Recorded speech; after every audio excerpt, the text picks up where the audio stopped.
И я рад поприветствовать на сцене нашего гуру презентаций, гуру тренинга спикеров, нашего помощника, который организует с нами эту конференцию каждый год. Рома Глюк, прошу тебя на сцену.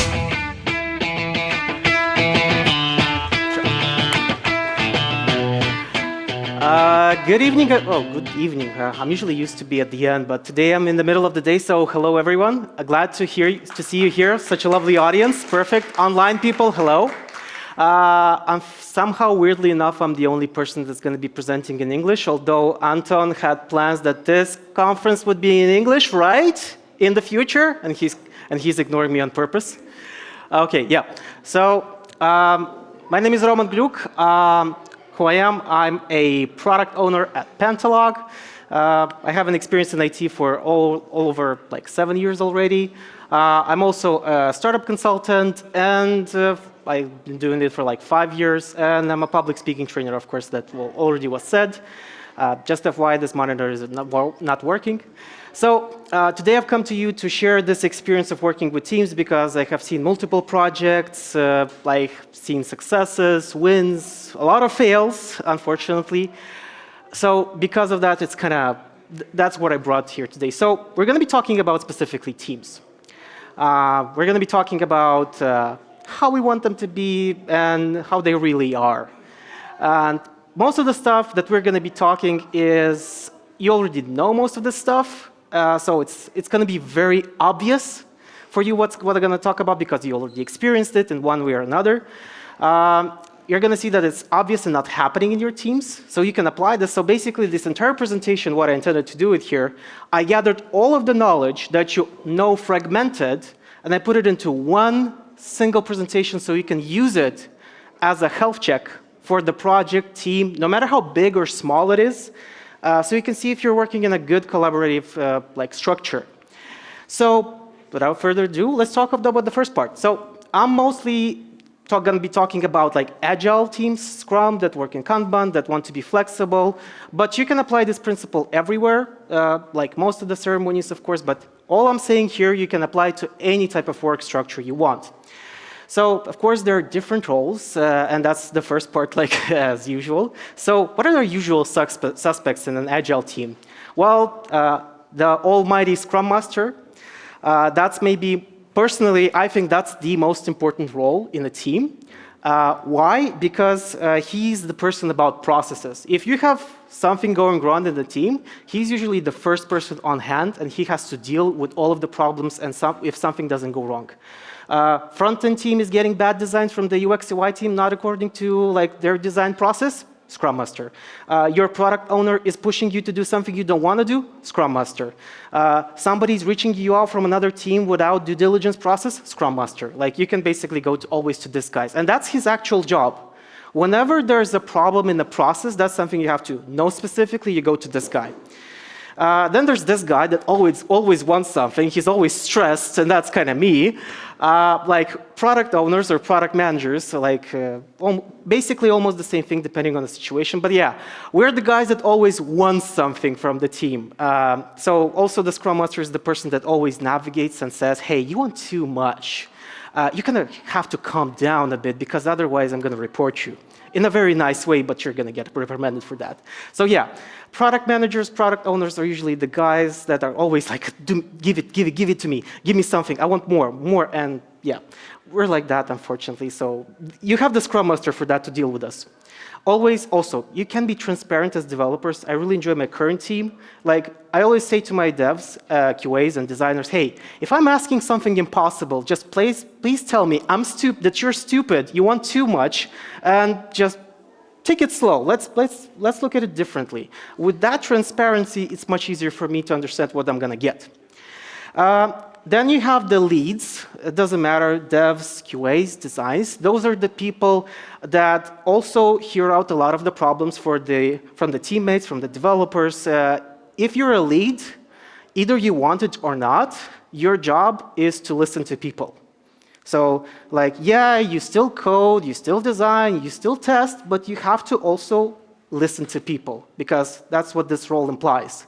So it's your job to communicate with your teammates and deliver that information to the Scrum Master. That's basically your job.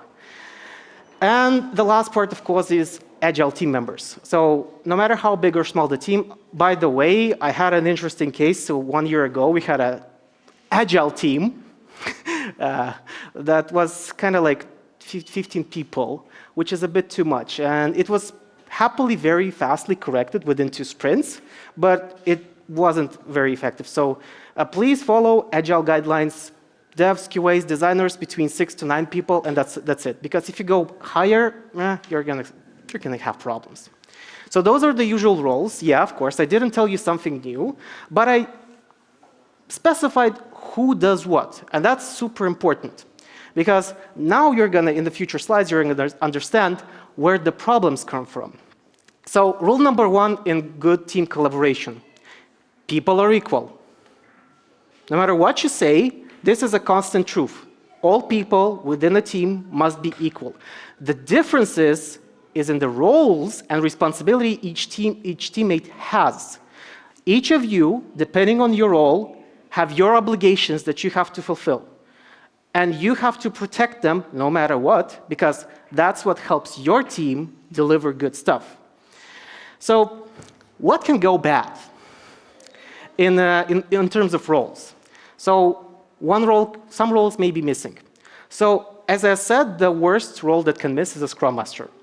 I have been in a project like 3 years ago, and they had an interesting, it was an interesting project because they didn't have a Scrum Master, so the team lead and the product owner had to kind of divide that workload of the Scrum Master, do the ceremonies and stuff.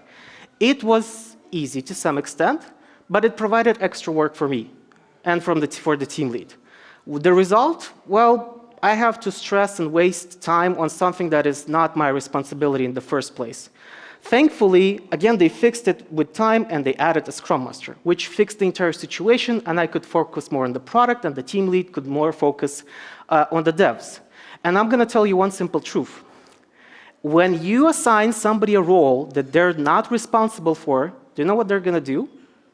They're going to do the best thing they can. What does that mean? So if you assign, for example, you take a team lead and you give them some Scrum Master responsibilities, do you know what he's going to do? He's going to continue talking with developers, he's going to still continue to the developers, and he's going to do a very bad job at being a Scrum Master. So don't do that. Just don't.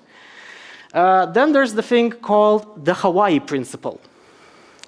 What does this mean? Well, in the past, it was called the bus effect, when you had a very critical teammate, and if he was killed by a bus, then your team would be screwed. That sounds very cruel, so it was replaced with the Hawaii principle to sound a little bit nicer. So let's imagine you have a teammate that wins $10 million, and he decides he wants to move to Hawaii, then you do what?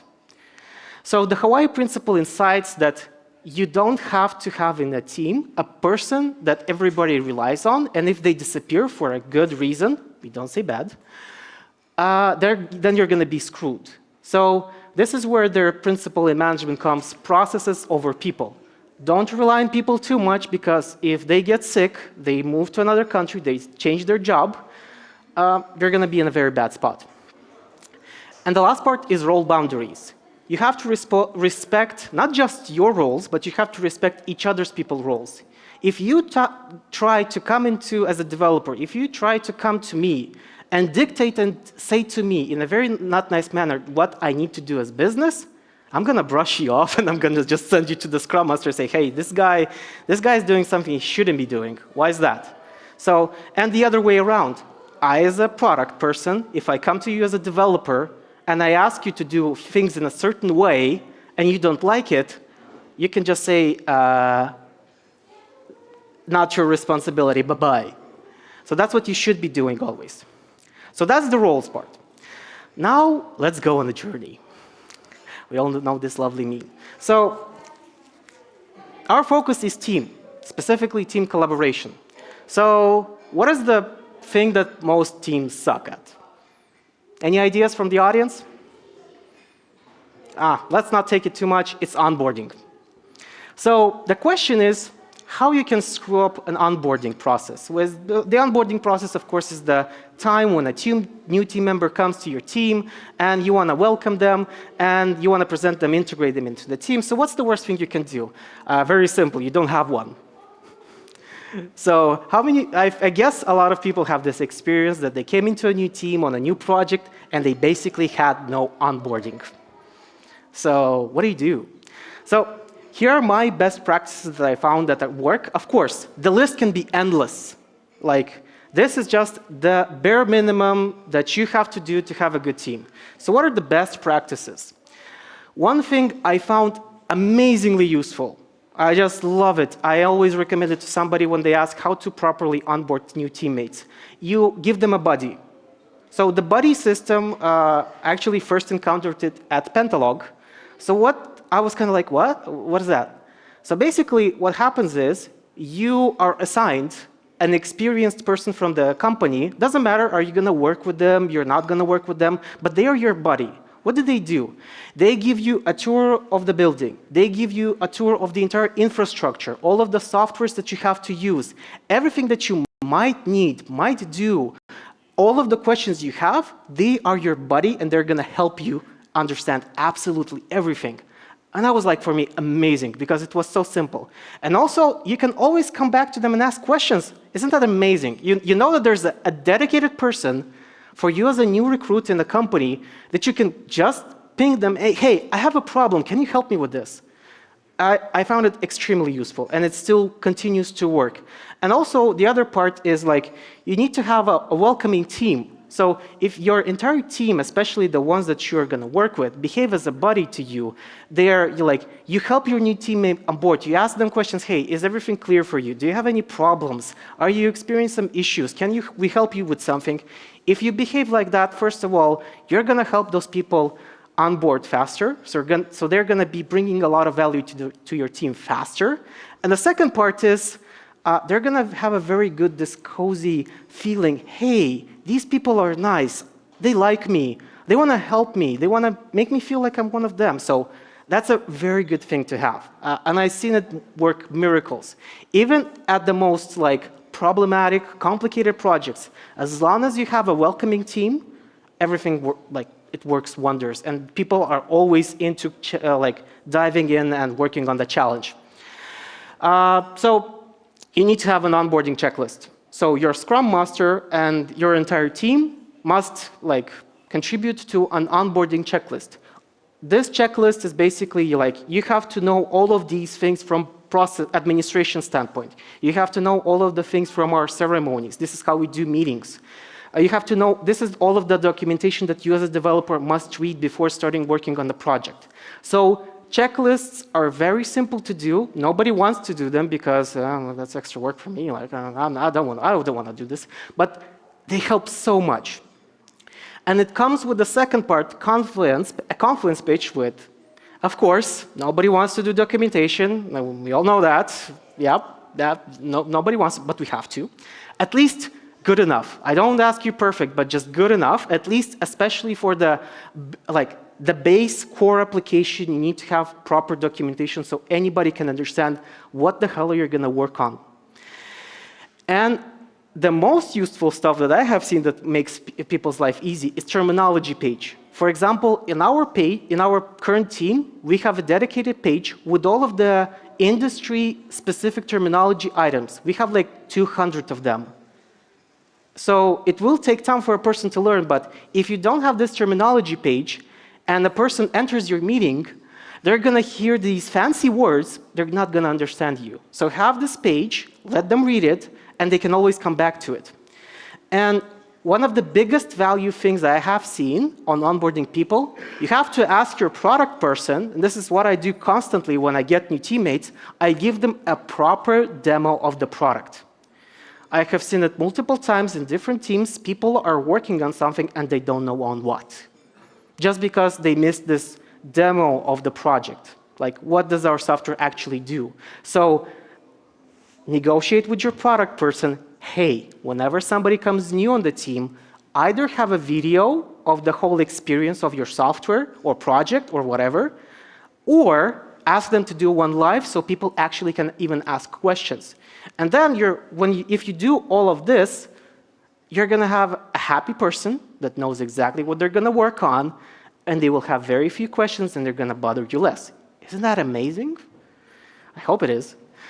OK, next part. Again, this is what you know, nothing new, nothing special. So we're going to basically just do the bare minimum. Yeah, this is an intended pun. So any team, I don't care if you do Agile, if you do Waterfall, I really don't care what you do. You have to have at least these 5 ceremonies. First of all, of course, is the daily stand-up. I recommend it not just to IT companies, but to like media companies, journalists, any type of business that does daily stand-ups, it does just wonders for them. And it's just amazing. So yeah, daily stand-up, what did you do yesterday? What I'm going to do today? And did I have problems or bottlenecks? 15 minutes, everybody's updated on everything. Great, let's go do our job. Works, wonders. The next one is retrospective. And it's not the planning one. I actually think that retrospective is the second most important session in any team. Again, I don't care. Waterfall, Agile, I don't, no. You still have to do it, and I'll explain you why. This is the only forum when the team can tell you what they're not happy about and what they're happy about. And this is that place where you fine-tune the experience of excellent working teams. On one project, we came from a team of people that weren't communicating in just 3 sprints just because of retrospectives.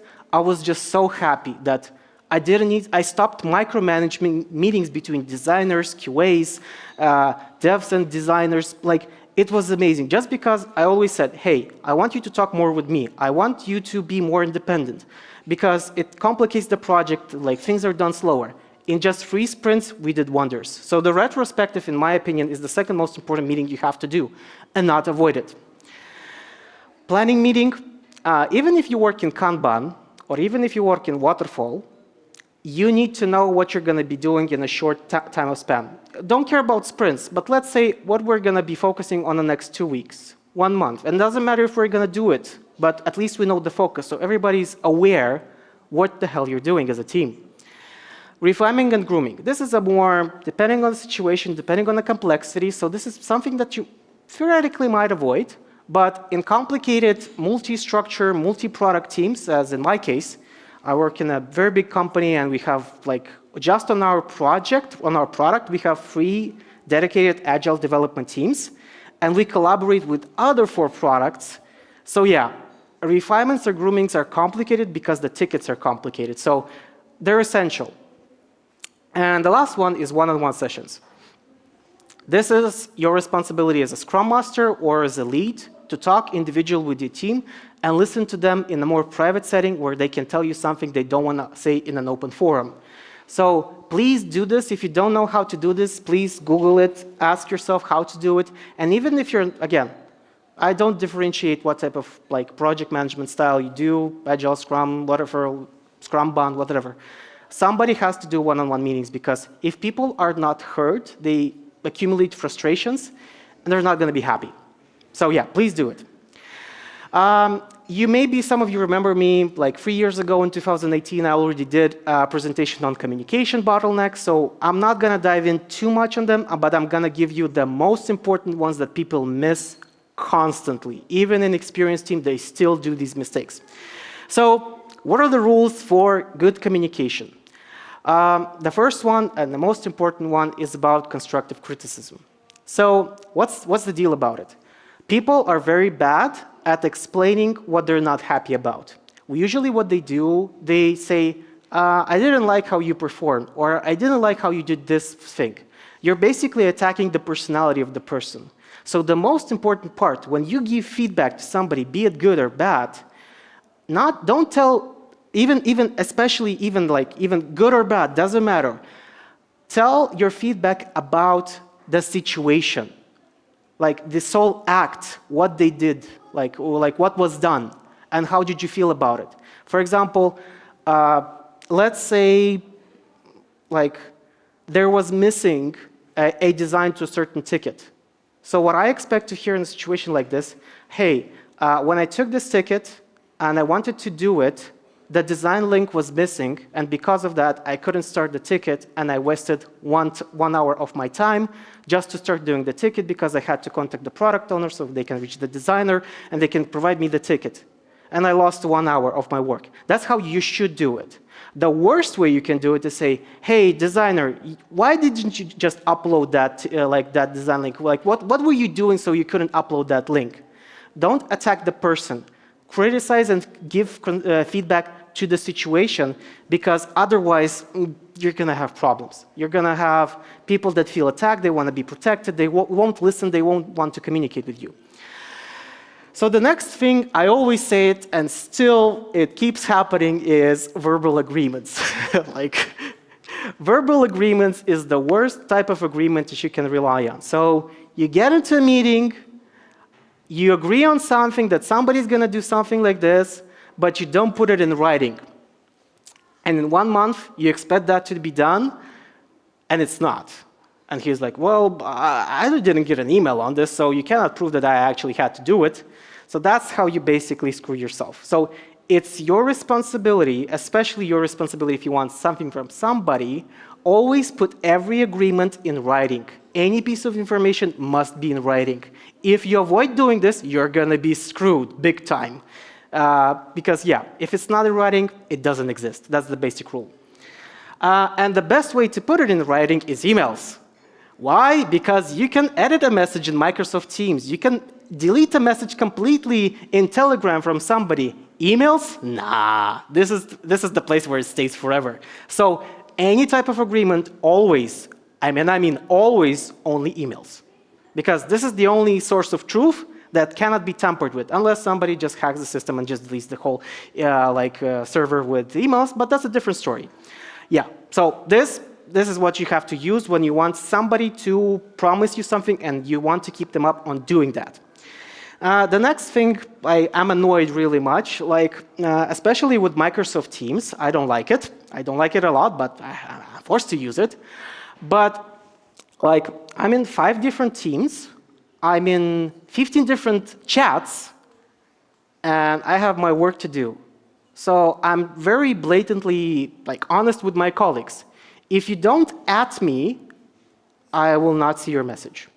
So this is the worst way you can do it. You just write in the chat, hey, can you take a look at this? I don't understand the urgency from this message. I don't understand to whom it is addressed in a chat of 15 people. That's the worst thing you can write it. So the best way you can write it is like this. Hey, product guy, that's me. Look at this, or I will blame you later because you didn't look at this. So yeah, always first of all, tag the person that has to see this message, even if it's a team chat. Direct chats work differently, we all understand that, but team chats, you have to tag the guy or people or group of people. Look at this and tell them what is the urgency behind your message, because if you say because if I don't respond to this message, it's on me that I missed it. So yeah, this is a very important thing, how you talk to people. The most annoying one for me personally is the next one, meetings. When you're in a meeting and you agree, hey, let's do a follow-up meeting, and after the follow-up meeting, you do another meeting, and then another one, and it never stops. So please be mindful. First of all, do you really need to add this person to this meeting? Because in any meeting planner, there are mandatory list and optional list. So take just a little bit of a second to think, do I really need to add this person to the mandatory list or just add them to the optional so they can take the decision? So yeah, and also when you plan meetings, write in the invitation what are you going to have the meeting about, because otherwise I might ignore it. Again, everybody's busy, so yeah, just plan it out properly. Okay, and we move to the next one, bad practices. Everybody has them. Nobody is going to tell you about them, but we know that no team is perfect. So I'm just going to highlight the main ones because otherwise I'll find you and I'm going to tell everything I think about you and your way of working in the retrospective. And that's exactly the place where you should be, again, telling and complaining in a very formal, constructive way and explain what you don't like. Again, retrospective is the best forum for that. So the biggest cardinal sin, this is for the project managers, product managers, tech PMs, and everybody who is in a management position. The worst thing you can do in a team, with a team, is switching developers between teams. Like, never do this. Because you make a lot of people unhappy. They need additional onboarding time. You screw with people. You screw up with the team structure. You make so many people unhappy. So never do this unless it's agreed with the team that it's a long-term solution. Like, usually this is done for short-term gains, fast wins. Never do this because, like, you're gonna ruin a good working team. Why do you want to do that? Just because for a short win? Don't do it. It's bad. So many levels. Next one, very often, again, product people. We're usually the ones doing this, forcing a deadline on the team, especially if you work in Agile or Scrum. Asking a person till when it's going to be done, people really don't want to give you that answer because it's not the way they work. And also, they can never actually tell you the real situation because there could always be the next best thing, a dependency. That's my favorite word for the last 3 years. There's always a dependency on something in multiple systems. So if you're a product manager or product owner or project manager, don't care. If you do not care about dependencies and if you don't ask your developers, hey, is there a dependency somewhere here that we need to take into consideration? If you don't do it, well, you're going to get screwed again. So you have to always ask this question. Next is for everybody. You always, doesn't matter, be it a small team, big team, you forget about company policies. The most common one is, for example, using software that you're not allowed to use by the company and the client you work for. I won't ask people to raise questions in this audience, but I can guess that at least 80% of people use a software that they're not allowed to use too. So don't do this because it's a very bad practice, and I'll tell you why. Because when you do this, there could be always a breach, and then you're misrepresenting the company, and the company has to pay a big fine, and you're most likely going to lose your job because of that. So always follow company policies. They exist for a reason, and usually for a very good one. Of course, some policies maybe sound like bullshit, but if they exist, at least ask, why does it exist? So yeah, please do this. And this is for the developers especially, and QAs. Not saying something might go wrong is the worst thing you can do for a team. Just because you don't want to spoil the fun or spoil the good mood. No, if you feel that something's going to go wrong, you have to say it. Even if nobody will like it, but at least the team will be aware something might go wrong. And then we as product team, we can also actually plan for that. We can take into consideration and understand, hey, we need to take into consideration that we might have a problem. So let's put in some extra time and not promise something to the markets. Not respecting people's time, it's a very short one, still constantly happening. So for example, in our team, we have a policy. If we have time boxes, that's a very good practice. So if a meeting is 1 hour and it goes above that 1 hour, we politely ask people, hey, who can stay for a minute, for 5 or 10 more minutes? And if somebody can't, you cannot hold them accountable. They need to go to another meeting, or they have something else to do. Time boxes are a great thing, so please use them. Yeah.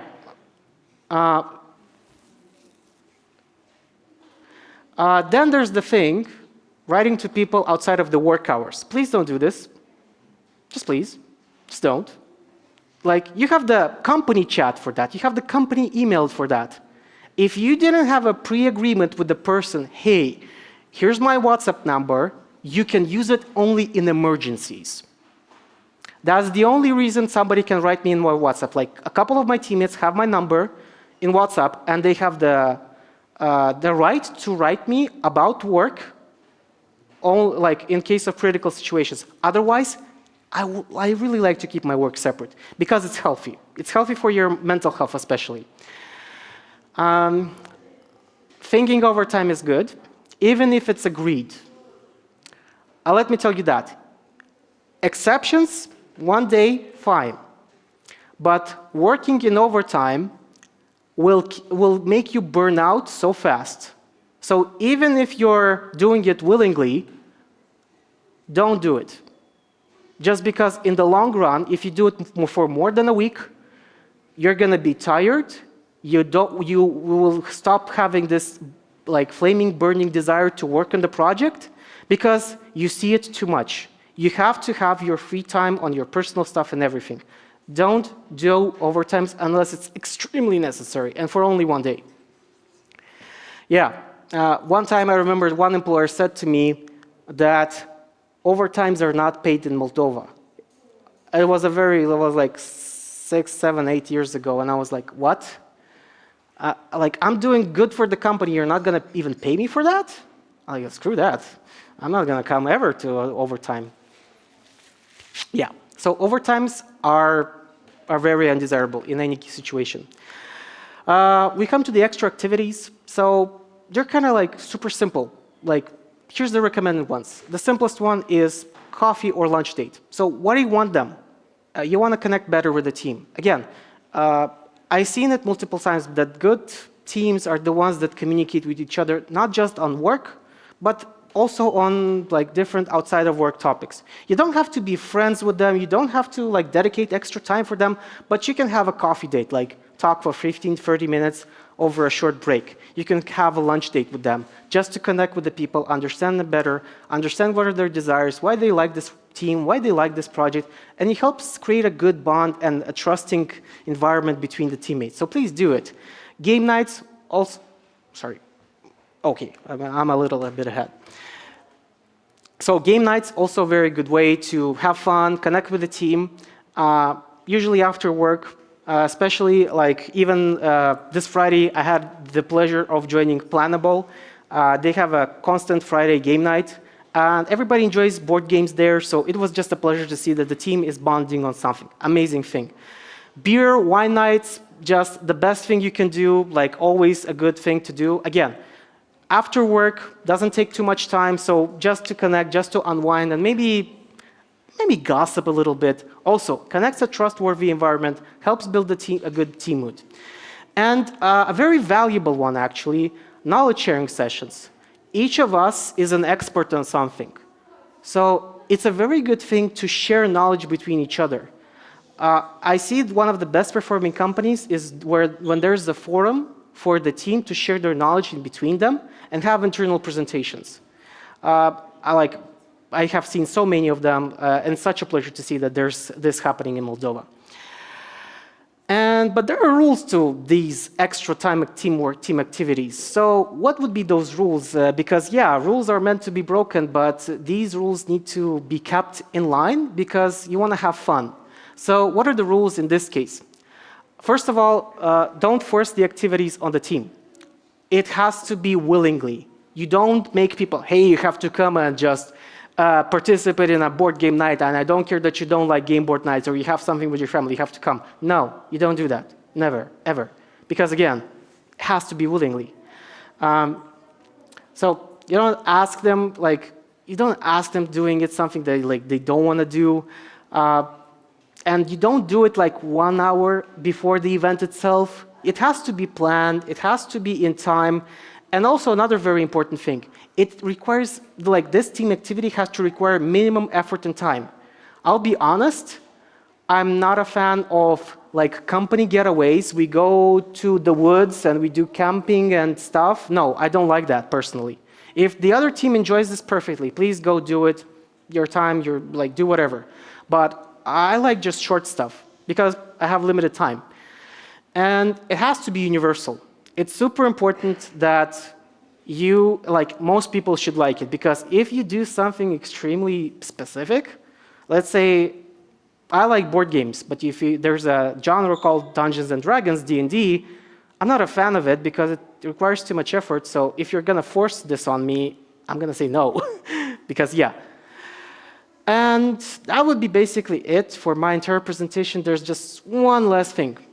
So this is the only takeaway I want to actually so you take from today. A good team collaboration is a team effort. So it's not just on the Scrum Master, it's not just on the product owner, it's not on the leads. Everybody has to create this environment. Everybody has to contribute this. Because if somebody doesn't contribute, then nobody will want to contribute at the end.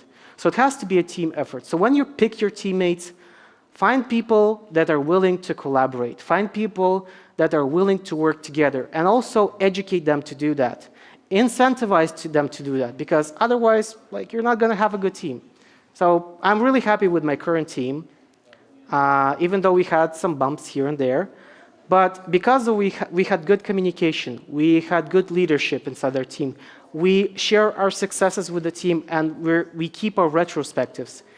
Everybody in the team right now is happy working here. So that's my last comment for today. And there's one other thing I want to mention. So while I was doing this presentation, I was asking a bunch of people for some feedback. And what I understood that this is a topic that needs a further discussion, and it would need a lot more. It's because this presentation actually could be like 3 hours long. So on 1st of December, I'm going to open this link. You will be able to use it. And basically, I will create maybe a GitHub account. I'm not exactly sure how I'm going to do it, but if you want to contribute to this guideline of good collaboration in teams, you can join this link starting from 1st of December. And you can pitch in. You can say something what you feel is a very good practice for teams. And maybe we could share it with the world and make it like people enjoy more working together. So thank you. That's it for today.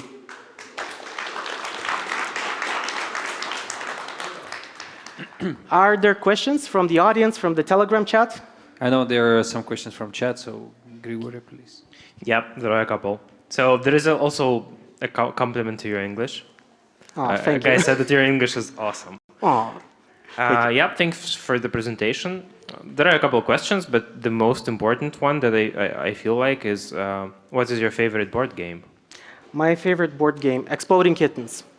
I have all the DLC packs, Barking Kittens, Striking Kittens, Imploding Kittens, and I'm ordering right now Recipes for Disaster. By far the best game I have played, and it's super fast to learn, so I do recommend it a lot.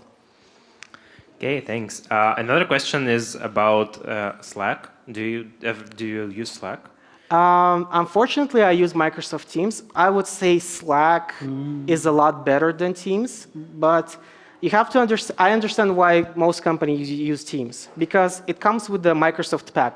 Slack became very expensive, and from a business perspective, I understand why they're using it. So I kind of got used to the whole Microsoft ecosystem. Actually, I like everything from Microsoft besides Teams. Microsoft OneNote, amazing place to keep log of everything you're doing. Outlook is amazing right now. I like everything besides Teams. But I guess we will give it like maybe 2 more years and it's going to be better. But yeah, Slack, if you ask me personally, Slack is better than Teams. But yeah, it comes with downsides. You have to pay more for it. I think you have to add to your presentation something like stop using Microsoft Teams and start using Slack. And I think from what I'm hearing from different developers, yeah, so you got it right, that the companies, they're buying the Microsoft pack, and then they have to, like the people, they have to use Slack, and no one is satisfied usually. And so I think there should be a kind of revolution someday that people will say, okay, I can use Windows, but I don't know why. But still, okay, I will use Windows, but we will use it with Slack. So, I'm happy finally, after 2 years, they added the option to quote a message. wow. Finally, wow. Yeah, the desktop version, but not. I'm not sure if mobile has so it. not everywhere, right? Yeah, the web version doesn't have it for sure. I know that. Desktop version has it, and I'm like, finally, it took you 2 years to add the coding part. Okay, we had another, Grigory, we have some more online questions, right? No? I have an offline question. We have a couple. You have a couple, but I have one offline question. I will give microphone. Yeah, I have one. Thank you for the presentation. So my question is quite straightforward, so I apologize ahead for asking that. One phrase that caught my attention is when you mentioned the ads in Slack. So the product guy, please take a look at this or I will blame you later. That sounds quite threatening, don't you think? Well, this is a presentation, so I kind of Yeah, I made it see. simpler to. I But see. but basically, this is what happens. So I'm perfectly aware of this. So we have very good communication with the team. So what I expect from the team, I expect from the team to be very honest with me about dependencies, potential problems, potential downsides. I'll tell you even one more. Even though I said you don't ask people for deadlines, but I always ask, like I don't do that, but I do a different thing. I ask my developers, and I have their trust on it, I ask them for a reference timeline. So ask them how much time, hypothetically, it will take to do a task, and I tell them immediately after that, I'm not gonna document this anywhere, I just need a reference. If everything goes wrong, because it helps me plan. But I keep always that number just to myself. I never tell it to anybody, and I never promise anything based on that number. But I need an understanding hypothetically. I see. One thing that bothers me is that I understand that your job implies confronting with people a lot, and how do you deal with toxicity and like probably being a person that that is undesirable to talk to? I mean, in terms of work, because sometimes you may say things that people don't want to hear. And are dealing with this in a bad way Okay. within themselves? If you allow me, because they're like, it's a multi-layered question. So I'll tell you a couple of things. First of all, when you tell people something that they're not going to like in the first place, you always have to have arguments. If you tell them something's not going to be delivered by X day, you tell them why. And if you have constructive arguments why that's not going to happen, like they don't have a choice. So either they like it or not, I'm telling them the truth because they rely on the truth, and I'm going to tell why it's not happening. So if there's a valid reason for something like not happening, like, well, you like it or not, it is what it is. In terms of dealing with toxic people, so this is a very contextual question. For example, if we're within the team, very blatant advertising, but Pentalog doesn't hire toxic people. We filter a lot of the people on the level of soft skills. So if you introduce a very heavy filtering on soft skills level, you will always have a very good team. Even so, there's this concept of hiring a very experienced developer that is like the guru of everything, but he's very bad at soft skills and nobody likes working with them. The recommendation is don't hire him, because he will cost you in the long run on the entire team or even company or product productivity. So it's better to hire a person with better soft skills that can grow as a professional rather than hiring a person like a very experienced developer with terrible soft skills. That's my personal opinion. Somebody can disagree with me. That's completely fine, but that's what I've seen that works better. What if and the second part context, what if the other person is the client, somebody from the client's part, like in outsourcing or outstaffing? First of all, like usually the team is protected by several layers, and that's the Scrum Master and Product Owner. So in usual terms, the devs, the designers, the QAs, they don't have to deal with toxic people, because if the team is good in itself, they don't talk with outside people, especially if they're toxic. As a product manager, project manager, product owner, Scrum Master, what your job is to do, first you have to be very resilient. That's a skill that you have to learn, grow in yourself, and you have to have very good negotiation skills. It's very hard to argue with facts. So even if they're a toxic person, no matter how much they don't like you and how much they try to screw with you, as long as you have very compelled speech, you have specific, precise arguments, you can always have the better hand and win them in any conversation. And of course, you have to kind of communicate that to somebody. Usually it's higher management within your team. If your client is very problematic, it's the job of higher management to deal with it. And you need to inform them about the situation. That's also a very important thing. You need to inform people about the problem, because if they don't know that there is a problem, they can't fix it. I hope I answered your question, because it's actually a very long discussion. Yeah. Grigory, if we have one last question, please. No? There is a question about different characters of people in team. Not necessarily them being toxic, just kind of different and incompatible. How do you deal with that? Why should I deal with that? So basically, well, that's the general answer. But the short answer would be, so I don't take time from the next speaker. I know Anton is looking at me right now. The short answer is, like, you want to, first of all, when you pick people, do it on the culture fit basis. The person has to fit in the team. You have to understand that, and you should not sacrifice that point. And the other part, if you have intelligent people that have good enough critical thinking, it's very hard not to integrate diverse people. So we can, if whoever gave me that question, find me on Facebook, and we can talk about it. Yeah, sorry, I have to leave because he's... Yeah. Roma, yeah, thank you very much. Let's applause to Roma. Woo! But before I give this to you, yeah, so you can discuss it, at least with Andrei, you can discuss this today in the evening. Yeah, and this was a very interesting question that you say that there are no toxic people at Pentalog, and then no, there are no toxic people at FusionWorks. The question is where they are. So what are the companies? No, don't answer because we will not name any. All the companies are very great and very cool. Yeah, so thank you. Okay, thank you very much.